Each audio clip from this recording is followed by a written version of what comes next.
Good morning guys. It's July 26, 2025, Sabado. Nandito tayo sa isang sikat na pasyalan na tinatawag na Williams Place dito sa Santa Rita, Lubao, Pampanga. So i-interview natin ang ating isang kapatid na nag-invest dito patungkol sa kanya kung ano yung naging kalagayan ng sitwasyon nila nung panahon ng mga baha. Tara guys!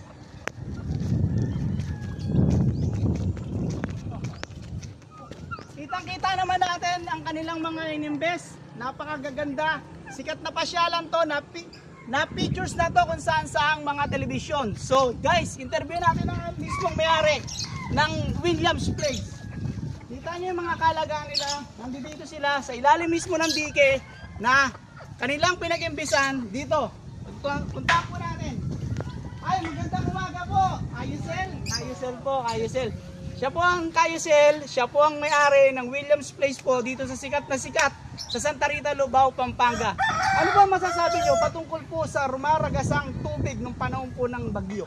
Actually, hindi siya ngayon yung time na to. Hindi talaga to kadalasan inaabot. So hanggang doon lang talaga. Tapos nung may nagka-quarry last months, medyo nagpasalamat kami kasi lumalim siya. Once kasi na lumalalim, may walang possibility na umabot walang possibility na umabot yung tubig. Pero ngayon, hindi ko alam, siguro dahil nga mayroon tayong mga nasira or nagpakawalang mga dam, kaya umabot siya.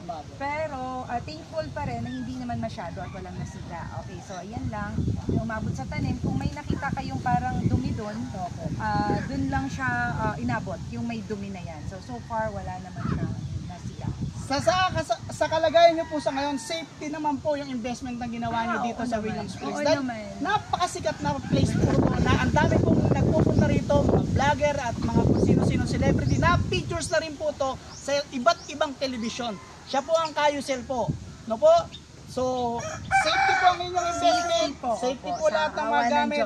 Okay po. Sa awa ng Diyos. So, mananatili po kayo rito sa tinatawag na Williams Place po na naman. Still po. Actually, halos ka-anniversary lang namin. Tapos, ongoing yung mga improvement. Katulad neto, hindi pa siya, kulang pa to sa pintura. Ayan, nagpatayo kami ng bagong parang may heart po siya, floating or hanging terrace doon. Actually, dalawa yan.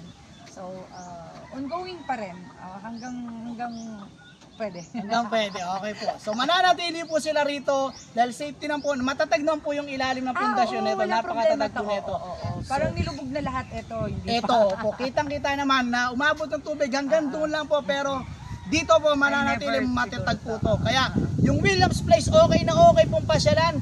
Naantay po kayo dito sa Williams Place. Aabangan po namin kayo. Abangan nyo po yung page na. Ano pong page nyo, Kayusel? Angela Yusel. Okay, paki-follow na lang din ako. Paki-follow po ang kanyang page. Siya po ang may-ari dito sa Williams Place. Kasama po ng Kamarbin, Angela Yusel page po. Paki-follow nyo po ang kanyang page sa Williams Place dito po sa Santa Rita, Lubao, Pampanga. Paki-follow na din yung page ng Williams Place. Yan po. Shoutout po sa Williams Place. Paki-follow nyo po ang kanilang At safety pong puntahan ang Williams Place anytime po. Nandito po sila. Kaya po kayong i-accommodate dahil meron din po mga kubo na pwedeng matutulog. Kahit umuulan, umaaraw, pwede po yan. Okay po? Again, I'm your host, Earl the Pearl. Kayusel, maraming salamat po sa interview po. Pinagbigyan niyo po kami sa umagang ito.